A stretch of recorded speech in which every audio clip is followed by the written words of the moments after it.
What's good, Wizards fans? Welcome to the Locked On Wizards podcast. It's your host, the real Ed Oliver, and my guy, Brandon Scott. Today, we're going to go over the Wizards 2K ratings, and the Wizards did make some roster moves and sign some guys to the training camp roster. Let's get to it.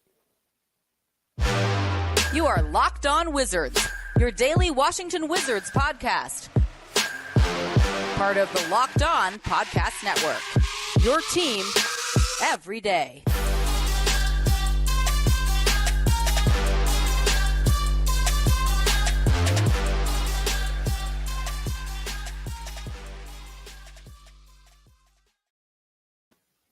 Welcome to the Locked On Wizards podcast. Just want to thank you guys for making Locked On Wizards your first listen every day. We are free and available wherever you get podcasts. All right, so the Wizards did make some roster moves. They did sign Texas A&M guard Quenton Jackson, who did play in the Summer League. They signed him to an Exhibit 10 deal. They also signed Jordan Goodwin, who did play in the G League as well. They signed him to a training camp deal as well, and they also signed Davion Mintz to the training camp roster as well, who went to Kentucky. They signed him to a training camp deal as well. So, Brandon, what are your thoughts on those three guys? I know we watched them in the Summer League. Which one of those guys stood out to you the most in the Summer League? I'm a big fan of Jordan Goodwin. You know, I like what I saw last season when he was on the go-go. He played well, in the Summer League. You know, he's a feisty guard who can shoot, so I'm a big fan of Jordan Goodwin. The other two, I haven't seen play too much, but from what I've seen of highlights, they're good young players that, can be developed. So they're real low-key moves, but I'm a big favor of these moves. Mm-hmm. Yeah, I think they're good moves. Will they make the roster? Who knows? But will they be on the team later on in the year? A lot of guys from the go-go had to be called up because of health and safety protocol. So you just never know. There was, knock on wood, injuries and stuff like that. Somebody may have to get called up.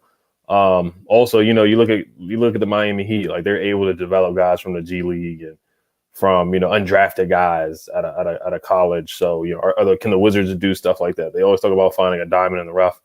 But I really like Quenton Jackson, man. I like Jordan Goodwin too. Like you said, he played in the G League. He averaged 16 points in the G League. I just had it up here, but I can't find it for some reason. Yeah, here it is.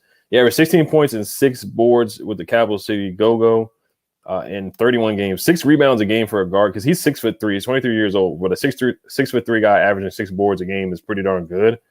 I thought he was scrappy as well in the Summer League. He got on. He's a guy that does the dirty work, gets on the floor for loose balls and steals and different things like that. The intangibles. And he's a small guy that likes to post up too. He's a big body guard, kind of like Andre Miller back in the day. A physical guy, can really rebound. Quenton Jackson is very shifty. He reminds me of Jordan Crawford or Jordan McRae that was on the team a couple years ago. Just a 6-man microwave scorer, real wiry, really lean, very athletic. And the Wizards don't have a lot of athletes on the team. This guy, Quenton Jackson, he's an athlete. With Texas A&M, he got all second-team honors. In his final college season, he averaged 14 points a game, 3 boards, 2 assists, and 1.8 steals per game in 40 games for the Aggies. And they upset Auburn with Jabari Smith in the SEC tournament, which was a big win for Texas A&M. So this guy, Quenton Jackson, he's a dog. He's got the dog in him. And Davion Mintz went to Kentucky as well. He had a solid Summer League showing as well. He didn't wow anybody, but he had a solid Summer League showing. He averaged 8.5 points off the bench.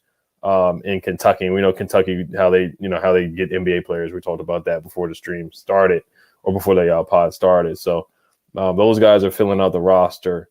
Also, another news, the Wizards are doing, they had the mini camp in LA. The players, they ran that. Of course, Denny couldn't be there because, he's during Euro basketball. Everybody else was there, which is good news. They're already in the facility practicing. We know training camp starts September 24th. Media day is September 23rd. What are your thoughts about the guys, holding their own mini camp? This is exactly what you want to see. You want to see the guys getting, working on chemistry early in the game. This is exactly what you want to see out of the team. And, it's because of leadership. Kuzma, he was a big catalyst in getting us together, and his leadership showed last season. So, this is what I want to see out of Kuz, and this is what I want to see out of the team. They're coming in the season. A lot of the players are coming in the season with a chip on their shoulder. So I like it. I like the dog, and these guys. I like the You know what I'm saying? Yeah, I like where it is at. So big fan of it. Right, absolutely, yeah. Kuzma, he was a big part in recruiting DeLon Wright to sign to the mid-level exception, so that was good news. They both played with each other in college. He's good friends with Monte Morris, and you listen to Kuzma talking to Denny and Rui during the games, and when he was mic'd up in the Bucks, it was the Nets game where we beat the Nets right before the All-Star break, and Kuzma was telling the guys to shoot the ball and keep their heads up and have confidence. So Kuzma definitely stepped up as a vocal leader last year. We need more guys like Kuzma. Pushing guys and pushing the young guys, helping these guys develop at the same time. So I like it, just like you said. I mean, chemistry is going to be big. Chemistry was one of the downfalls of the team last year. So it's good to see these guys get that camaraderie before training camp starts, and just knowing where guys want the ball, or who likes to where guys like to shoot or where they want lobs, different things like that.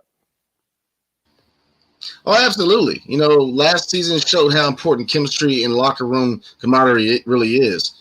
When things were going well, people were happy, right. Press conferences, but when things, kind of hit the fan, people kind of turn on each other pretty quick. So right. Chemistry is important. Chemistry is really important. If you look at teams, championship teams, right? If you look at, the famous ones, Golden State, chemistry is high. Chemistry is a big reason why they gel together so well.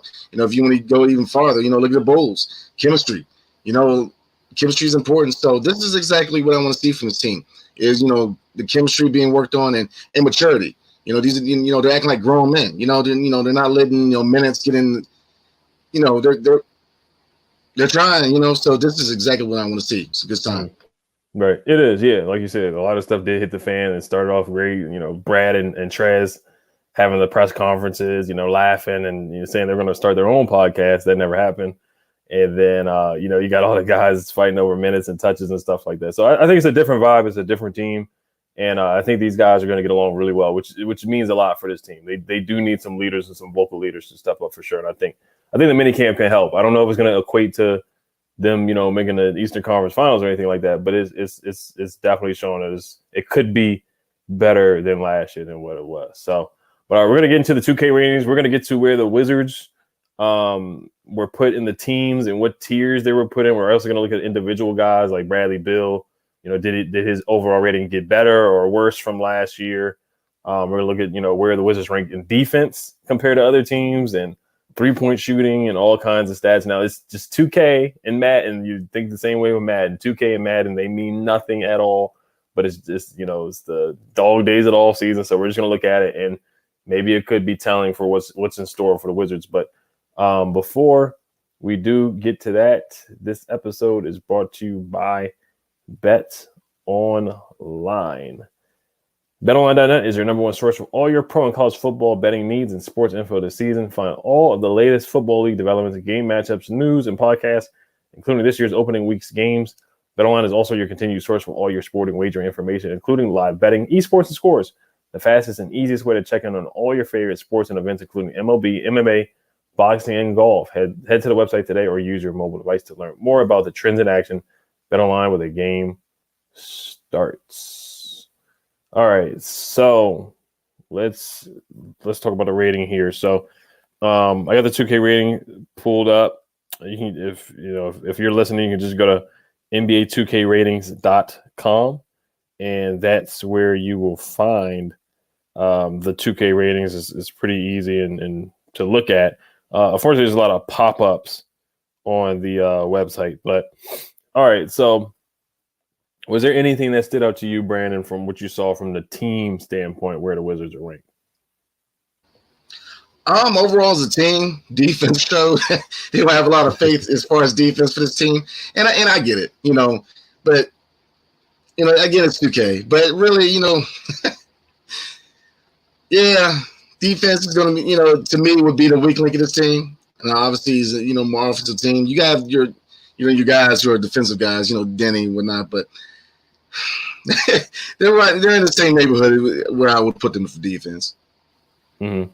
Right. So to provide context, so defensively, they have the Wizards, and the Wizards finished 25th in defensive efficiency last year. Now they have the Wizards tied for the worst in the league, actually. So yeah, they have them as the worst in the league. They have them as a 60th overall defensively. The Nuggets are tied with them. The Knicks. the Wizards and the Jazz. They have the Rockets having a better defense than them. The Kings, the Pistons, the Thunder, the Spurs. The Wizards are at 60 overall defensively, and then the Nets are at 61.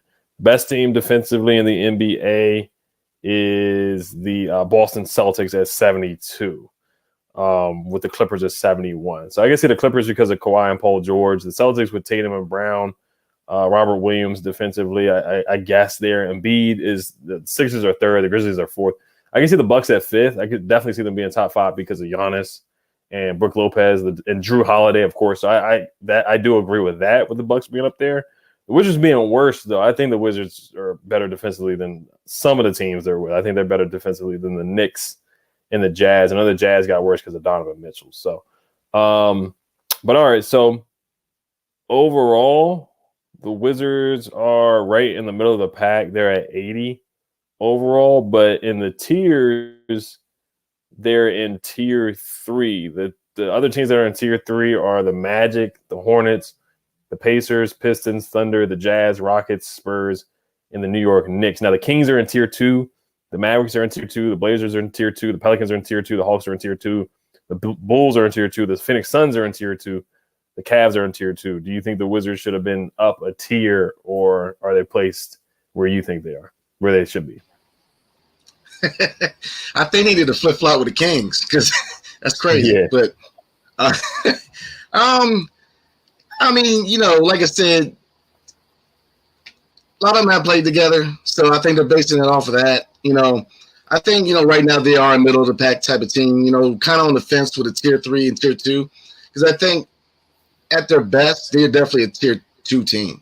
There's a lot of talent on this team, so like I said, there's a lot of factors comes in, to the ratings. He's not started, he hadn't played together, so I like us being underdogs. So keep it coming. Right. All right. So rebounding, they have the Wizards at the middle of the pack right there too. So they have them at the middle of the pack in basically every category. Potential, they have the Wizards at 82. So I guess they do believe in some of the Wizards' young core a little bit. But at the same time, that potential is somewhat of the bottom tier of the league. So they're basically at the bottom of almost every category. So 2K is not giving the Wizards a lot of love. At the same time, it is just 2K. But I do want to talk about some other stuff that did stand out to me. Looking at the draft classes, they have a list of the draft class, and I wanted to get to that. I got to pull that up, though. So this is the 2019 draft class here, and there's a Wizard in that draft class. If you want to guess who made a leap in that class, I'm trying to think what other Wizards were in that class. But I guess I'll give you a question here or a quiz. Which player in the 2019 draft class, which player's stock rose the most, do you believe, in the 2K ratings?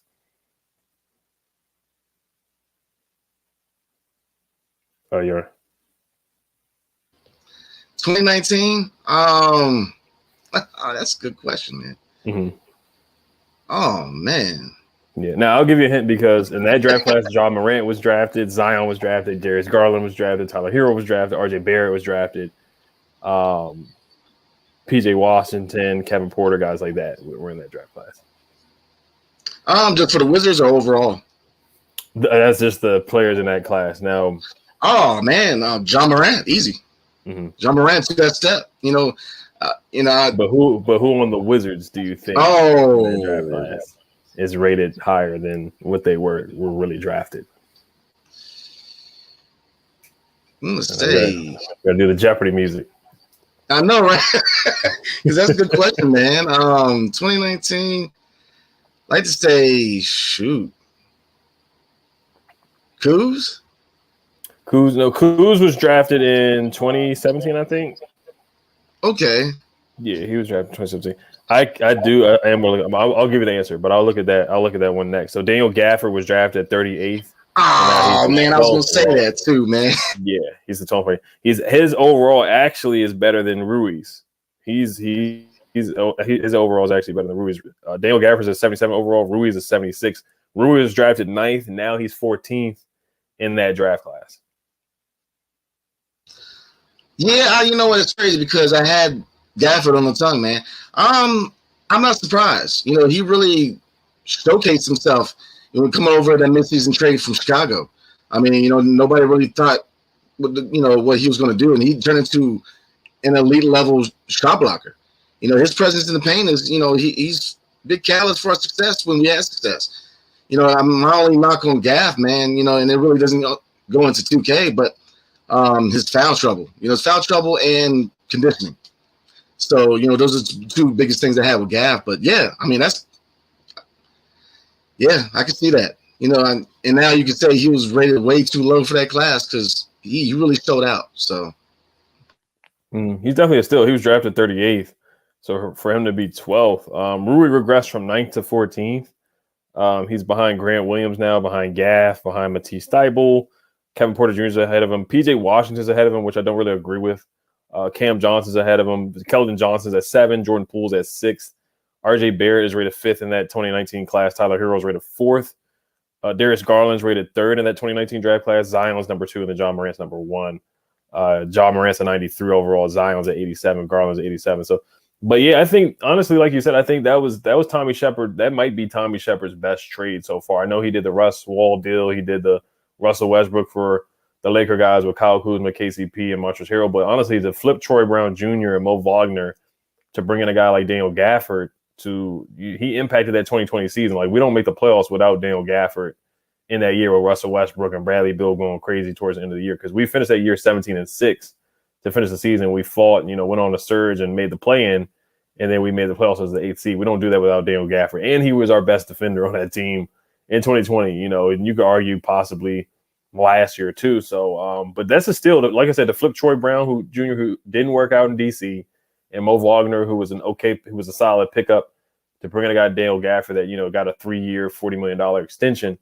That was a steal for Tommy Shepard. I think that was one of his. I think that might be his best value trade as far as like individual talent, like bringing in talent. I think the other trades were, I want to get off contracts. They wanted to move on from John Wall for other reasons, Ted Leonsis and whatnot. And then Russell Westbrook asked out, so he had to trade Russ. But this was actually a trade. And then, of course, Dinwiddie for Porzingis or Bertans. That's probably the best one. But other than that one, I think this Gafford trade was the best one for sure. So, but I do want to look at the other classes too, because it really intrigues me looking at the draft classes, kind of seeing where Denny was at. And then we'll talk about Bradley Beal, and then we'll wrap up there. But before we do get into that, this episode is brought to you by NBA Top 50. Steph Curry, Kevin Durant, LeBron James, Giannis. Which NBA player moves the betting line the most this season? Locked On and BetOnline odds makers present the NBA Top 50 most valuable players starting on September 19th. Find it on Locked On NBA wherever you get your podcasts on YouTube. All right, so the 2020 class, Denny's in that class. He didn't move much. He was picked at pick 9, but he went to pick 10. Cole Anthony leapfrogged him. Sadiq Bey leapfrogged him. Tyrese Halliburton leapfrogged him. And Desmond Bane leapfrogged him. Tyrese Maxey's at 3. Anthony Edwards is at 2. Melo Ball's at 1. So those are the guys that went above him. Obi Toppin was picked at 8th. He went below Denny. Devin Vassell was picked after Denny. He stayed at 11th. And Jalen Smith was picked at 10th. He went all the way down to 14th. So those are the only ones that really stand. James Wiseman was picked number 2, and then he went down to 20 in the NBA 2K ratings. And honestly, out of the performance from everybody, that probably is realistic in where he's at. Did anything stand out to you about the 2020 draft class? No, because at the time I believe that was a really good pick on his part. Out of all of his draft picks, that's my favorite one.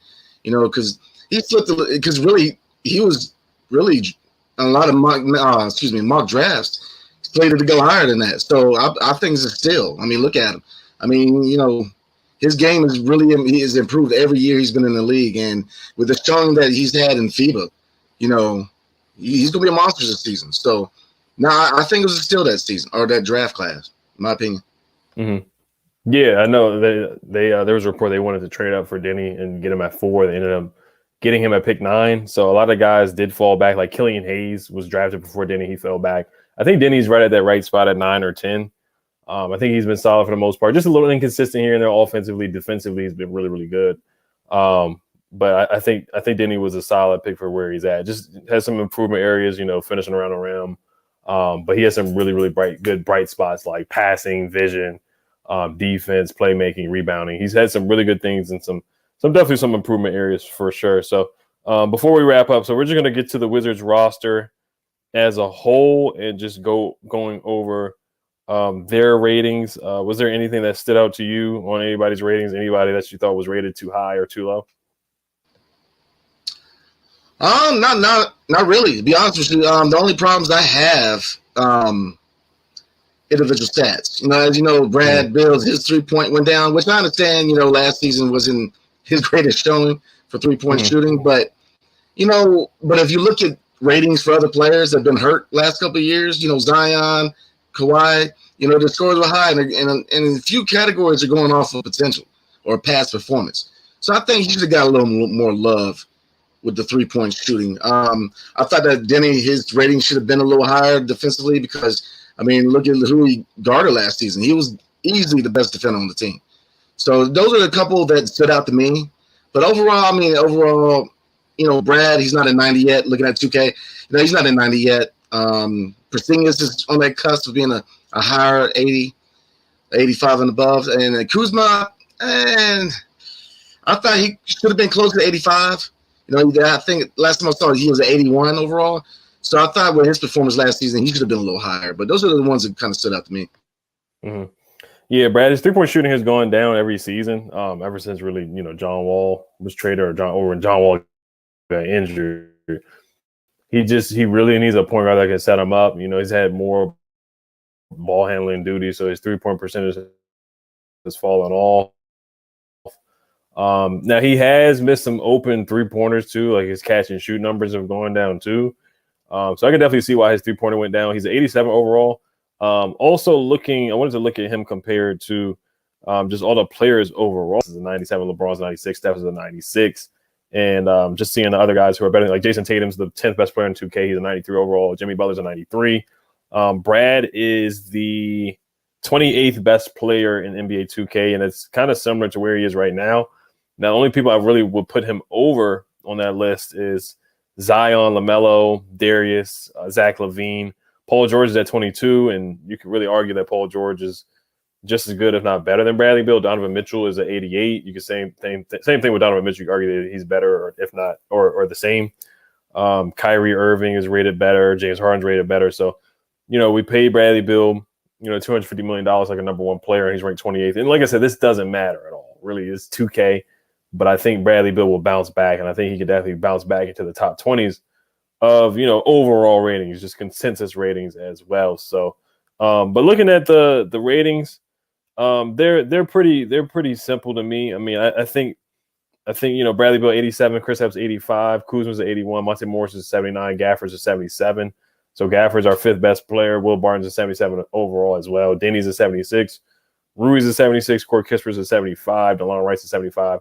Johnny Davis is a 75. He's pretty high in his draft class. So they rated him a lot higher than a couple of guys in his draft class. Taj Gibson's a 74. Vernon Carey's a 73. Anthony Gill's a 72. Isaiah Todd's a 70. Jordan Shackle's a 67. And then looking at Denny's defense, like you brought up, his defensive rating right now is his perimeter defense is an 80. So that's pretty good. Yeah, to me, his best rating should be, defensive. Because he's an elite level defender. But, like you said, it's 2K. So it's for entertainment.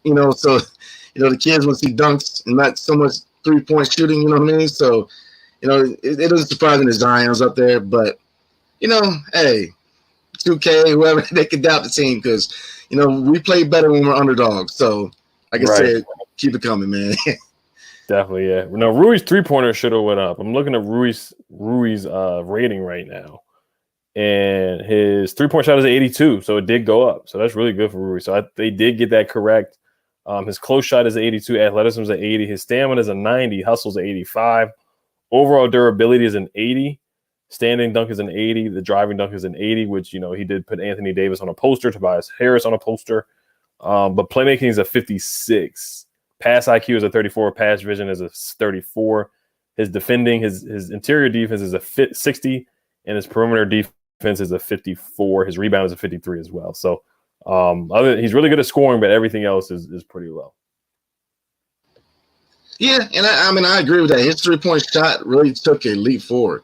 That was the one part of his game that, you know, for, you know, people wanted him to improve on. So, you know, I see it changing though after this season. I think a lot of defense are going to start to get in his face a little bit. You know, they started to respect the shot a little bit last season. So, you know, I see it going down slightly maybe next year, but, you know, definitely, you know, he really developed into a really good all-around scorer.